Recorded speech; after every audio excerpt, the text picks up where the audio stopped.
Hi, hello everyone. My name is Danny Min, and this is my term presentation over intercultural communication. Intercultural communication is the transfer of information between individuals from two different types of cultures. Intercultural communication is an interpretive, symbolic, transactional, and contextual process where individuals from various cultures formulate shared meanings. Intercultural communication donates the effects created as a result of an exchange of information between various cultures. So let's say intercultural communication is also viewed as a communication tool, and it's normally expressed in symbolic forms of intercultural space. Um, so Moving on to the first body paragraph, the social science approach is a type of model that aims to monitor an individual's behavior from a distinct culture to describe and to identify some similarities and differences between it and other cultures that are out there. So this type of model also analyzes ways in which an individual regulates his or her methods in the which way that they communicate with other people from different cultures or just in different circumstances. For instance, we tend to narrate the same story differently to our friends than we would have done to our grandparents, if you can understand that example. But secondly, the interpretive method aims to gather information on certain cultures using communication as a tool of data collection in the form of shared stories based on personal experience. Intercultural communication is the main focus. It's the main focus as a specific community applies speech, and hence it has a bigger responsibility, in which an individual's opinion is crucial in this scenario or this model, if you would say. Though this model does not focus on getting generalized views, it's grounded on the outcomes.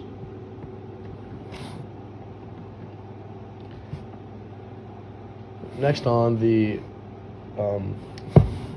dialectal method observes the concept of intercultural communication within the systems of six diachemes, including individuals in culture, context, verse, pirate, future and history, and the current and honor of determinates. A communicative method aids people in thinking about cultural and intercultural communication, and so that people can evade the case of grouping things into diomedes by earning a wider method and accepting the tension that must be discussed. The intercultural capability involves a wider area starting from the verbal phases to culture and social conventions. Language can differ, and it is a challenge, especially for companies that operate in different cultures. They may experience some difficulties naming their products for their consumers and without discriminating or offending some. Once tried to find for instance, this is a great example right here. So Coca-Cola once tried to find a better name that matches their product in the Chinese marketplace. While formulating the term Kiko, a term that is in Japanese. However, they were unsuccessful in discovering that it sounded pretty bad to the Chinese, and the Chinese did not take it very lightly.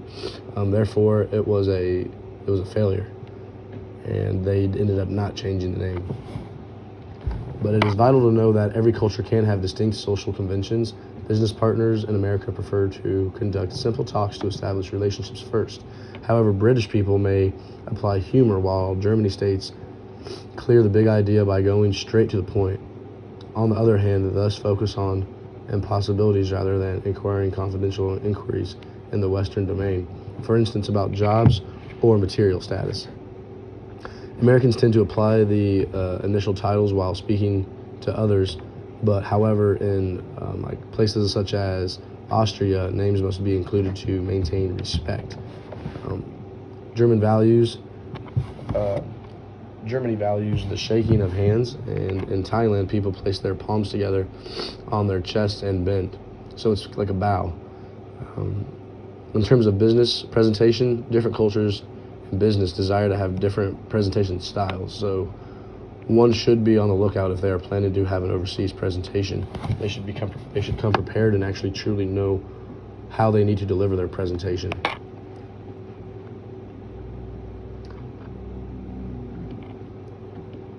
So moving on to next, there are several ways and means of improving intercultural communication skills. The only way of making intercultural communication effective is by applying these strategies that have been tested and tried. The first approach is to prepare, study and identify the type of people you are about to handle, and concentrate the customs and norms of their community. For instance, traveling across certain countries like South Korea, China, or Japan, one must check the country's guidelines before proceeding.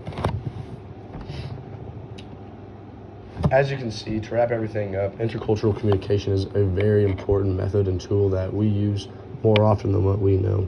And it's something that we truly need to work on if we are planning on being around a different country, traveling overseas, and etc. Throughout this presentation, I really hope you were able to learn more about intercultural communication, and I'm hoping that I was able to help. Thank you all very much for your time, and I hope you have a good one. Bye.